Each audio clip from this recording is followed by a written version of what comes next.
BYU Sports Station continues live from Studio B. Happy Wednesday, everyone. Alongside Jerem Jordan, I am Spencer Linton. Let's welcome in the voice of the SMU Mustangs now to preview Friday night showdown in Dallas. He is Rich Phillips. Rich, welcome back to BYUSN. How are you today? Yeah, it's been a couple years. Glad to be back with you guys. Glad to see the Cougars again this week. We're trying to figure out what SMU is this year, because at first it looked like they struggled against Nevada, but then Nevada goes and wins at Troy, and so it's like, oh man, is Nevada way better than we thought they were? And that's a solid road win for SMU. And then the Mustangs destroy Houston Christian at home. So through two games, what is the identity of SMU football, Rich? That's a good question, Spencer. I think one thing we do know is that Nevada's better than we expected. They got 54 new players that Jeff Choate brought into that program this year, so it's a totally different team than the one that won only 2 last year. It's still definitely a work in progress, I think, right now for SMU. They were very discouraged with the way they played the first half of that Nevada game. Not very discouraged with the second half as they made the big comeback, but still a lot of questions to answer, and it all starts ramping up now. The next 10 games are all Power 4 conference teams SMU will face. Nice run at home, some big games, obviously, in Dallas there. Let's talk about the quarterback situation. Preston Stone was awesome last year, 28 touchdowns, 6 picks en route to the AAC championship and an 11-3 year. In comes Kevin Jennings, who's 6 foot 189, and I said, he can dance, man. This guy is averaging 9.7 yards per carry, no sacks allowed. Preston Stone can run for 7.7 yards per carry. What role do you expect the 2 quarterback thing to have, and the run game specifically with Jennings? Well, first off, we did see Kevin Jennings start the last 2 games of last year, the conference championship and the bowl game, because Preston Stone broke a bone in his leg in the regular season finale. And Rhett Lashley has maintained all along this year that he thinks they have 2 starting quarterbacks. Sometimes that's a bad thing when you say you've got 2 quarterbacks, but he really believes they have 2 quarterbacks they can win with.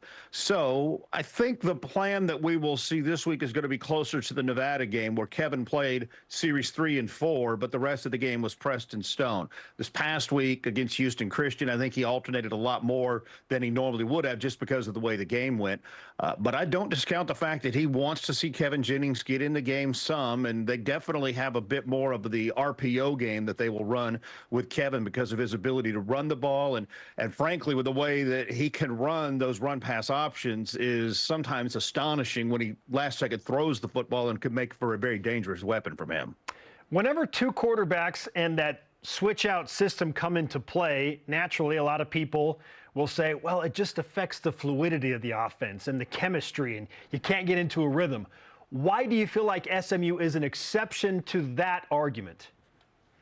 Part of it has to do with the way Rhett Lashley's working his guys in practice, because they're both taking first-team reps every day in practice. It's not just Preston with the 1s and Kevin with the 2s.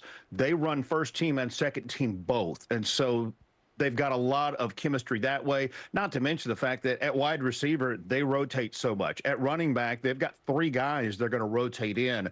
And so when you're working with the 1s or you're working with the 2s, well, they're the guys you're going to play with if you're in the game. So they develop a lot of chemistry just because they've got so many different pieces they're using offensively. R.J. Maryland might be the best tight end in the country. He is awesome. He was so good at Nevada, some huge plays, 162 yards. Didn't need him last week. Russell Maryland's son, we've always paid attention to Russell because he was on that 1990 Miami team that came to Provo, and BYU won that game. Tell us about RJ and what makes him such a dynamic play threat.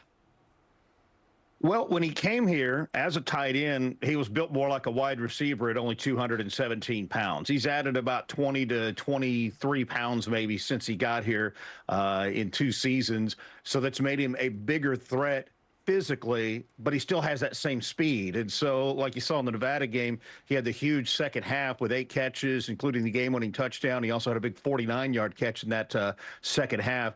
They were singling him up with a safety. He's able to run right by that guy. And if they try to defend him with a linebacker, he can definitely run by him. And then if it's, a corner that's trying to cover him or a small safety, he can run through them because of the size he now has. So he's got that thing going where he's added bulk, added weight, but not lost the speed that he had when he got here the first time. Rich Phillips is the voice of the SMU Mustangs. The Cougars and the Mustangs will play in Dallas on Friday night. Okay, there are two parts to this next question, Rich. What do you feel like you absolutely know about this SMU team and you're most confident in? And then in turn, what's the biggest question mark remaining about the Mustangs? The thing I think I know is that they've got depth on their defensive line. They've yet to produce quite the sack numbers in the first 2 weeks that they had last year. They had 47 sacks last season, which ranked third in the country. But they have changed out some parts there with even better parts, I think, than they had last year. And they're going to run 8, 10, even 12 guys in there on the defensive line. I really feel good about their defensive line. Wide receiver, I think, is still a question mark here. You know, last year this team was very odd. They threw for almost 4,000 yards, and they didn't have a 600-yard receiver at all. Wow. They didn't have anybody with 50 catches last year. Wow. And then all those guys came back. Nobody transferred out saying, oh, I want to be the star. Their production's a little bit down, I think, at wide receiver. In the opener at Nevada, they only had 8 catches combined from their wide receivers because R.J. Maryland caught 8 balls himself. There's still questions at wide receiver. Who's going to be the guy? Jordan Hudson's a guy that we keep thinking is going to emerge as the guy. He caught a touchdown on the opening drive this past week against HCU, but really did nothing since then. So we need to get some questions answered for sure at wide receiver. Friday night football in Texas equals high school football. Yet this is a Friday night. What kind of crowd do you expect for the first Power 4 on Power 4 matchup in the history of SMU football at home? Well, that is definitely a fair question because high school football is its own animal here in Texas, and it's always a concern for any coach when they play on Friday nights. But it's on national TV, so nobody argues with it anymore. I do know the BYU game had been selling really well in advance, and I think with a 2-0 start, and as you mentioned, the first time SMU is a Power 4 team playing a Power 4 team should draw in a little bit more. But high school football is hard to go up against here in Texas sometimes. Yesterday, we were talking about the experts in the desert and where they set this line. Right now, SMU a 10.5-point favorite. Rich, do you see it as that, or do you expect this game to be a little bit closer than what those friends in Las Vegas are saying? I always hesitate to try to figure out what anybody's going to win by because I do agree with coaches. Let's just win. The question isn't how, it's how many, but as far as number of wins, not how you win them. I always think it's hard to guess. I will say, I wonder if the ACC isn't giving SMU a little more cred these days than their previous league. That might have a little bit to do with it, but I think winning is the most important thing to worry about right now for these guys. What is the vibe in the ACC right now? Because obviously with Florida State losing twice, we're seeing SMU show up in the top 4 or 5 in percentage chance to win the league. What are the goals and expectations and hopes for SMU in year 1 in the ACC?